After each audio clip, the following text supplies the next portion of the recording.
What's up everyone and welcome back to the MMA Zone. Today, let's get started with Conor McGregor fires back at Anthony Smith over recent accusations. Former two-division champ Conor McGregor made headlines recently when he took to Twitter to announce that he was going to use a special exemption to bypass USADA's mandatory 6-month testing period prior to returning to active competition. During a recent podcast appearance, Anthony Lionheart Smith weighed in on the situation, explaining that he doesn't think it's fair that McGregor could potentially just bypass 6 months of testing. At the same time, Smith pointed out that McGregor also seemed to heal up much quicker than both Anderson Silva and Chris Weidman. That didn't sit too well with McGregor, who fired back in a series of tweets about the situation. It started with a tweet where the Irish superstar referenced an interview Smith did with Chris Weidman, who had suffered the same broken leg as McGregor. While calling Lionheart a rat, he accused Smith of being bothered that he was able to heal so quickly.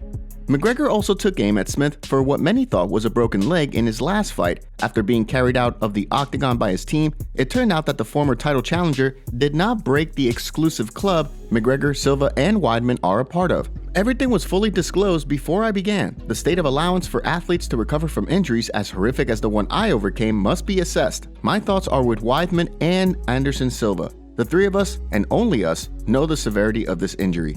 So far, no word yet on whether or not the UFC, USADA, and the Nevada State Athletic Commission would allow McGregor to get an exemption. For reference, the last time the UFC granted an exemption was for Brock Lesnar at UFC 200. The situation, of course, that time wound up resulting in a lengthy lawsuit against the UFC led by Lesnar's opponent, Mark Hunt. After it was discovered, Lesnar has tested positive for PEDs. Only time will tell when the former champ makes his return to the octagon. Alex Pereira reveals hand injury prior to UFC 281 fight with Adesanya. In the main event of UFC 281, former two-division Glory kickboxing champion Alex Pereira achieved his dream of UFC gold when he defeated Israel Adesanya in the 5th round of their middleweight title fight. The fight was a closely contested one until the 5th round, when Pereira began to empty the tank.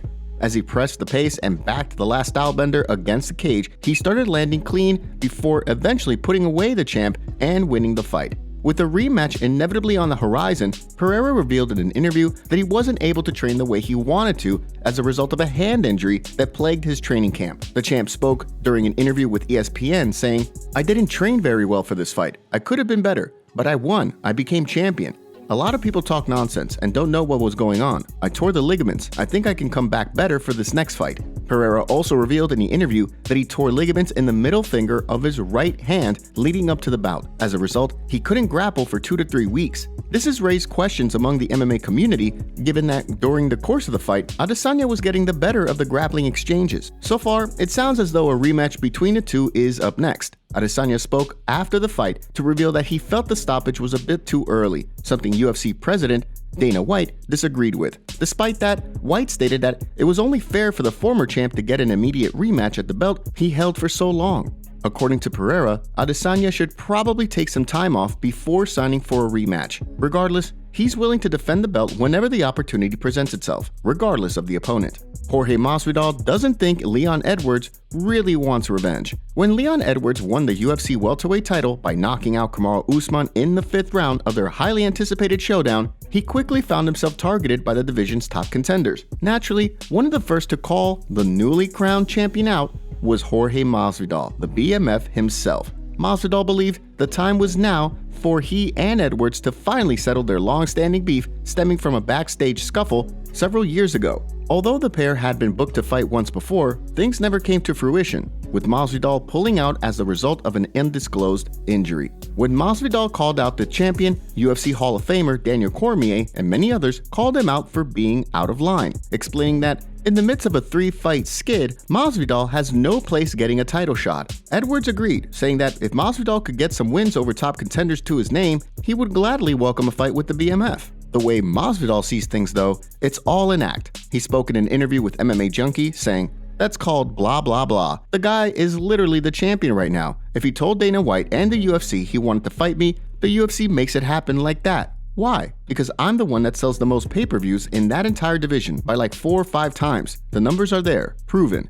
No response yet from the champion, who could very well go to the UFC and demand a fight with Masvidal before facing Kamaru Usman in a trilogy fight. Masvidal also called out Gilbert Burns recently for a showdown later this year at the UFC's rumored United Kingdom card. Who do you want to see Leon Edwards fight next? Should Masvidal get a crack at the belt, or should he fight Gilbert Burns? Give us your thoughts in the comment section below. Before we continue, make sure you give that like button some love, and be sure to subscribe to the MMA Zone for all of the latest news. Paddy Pimblett analyzes difference between he and Jared Gordon. Before the year comes to a close, streaking lightweight contender Paddy the Baddy Pimblett will look to get his 3rd straight win of the year when he faces former Dana White looking for a fight alum Jared Gordon.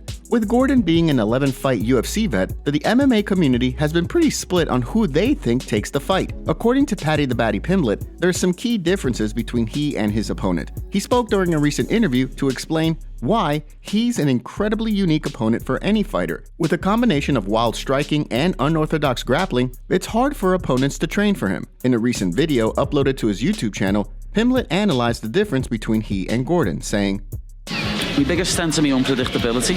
No one knows what I'm going to do. You don't know whether I'm going to come out and try and strike with you, try and wrestle, or try and jump a flying triangle.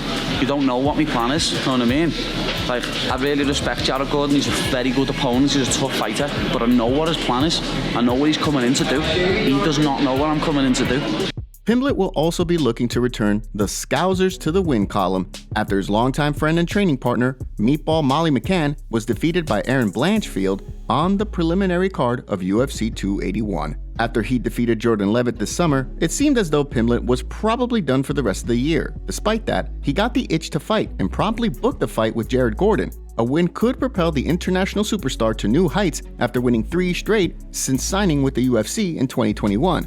Who do you think gets the job done when Pimblett and Gordon fight at UFC 282? Give us your predictions in the comment section below. And now for our breaking news story of the day.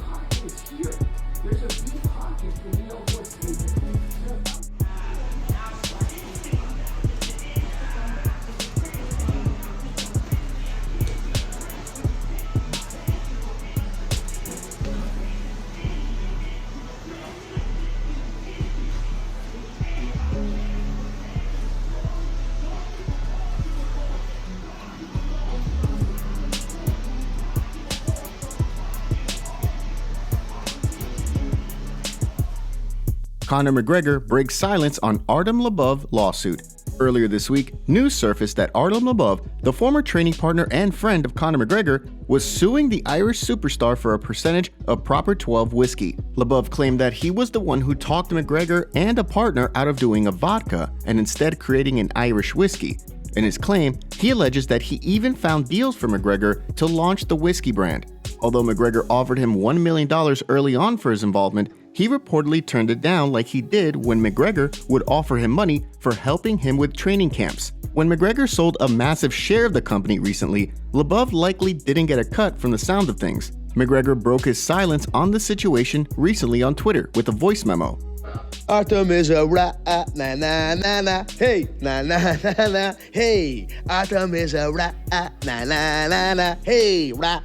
It'll be interesting to see how the situation plays out. With the two men going to war with each other legally, it seems as though the friendship is over.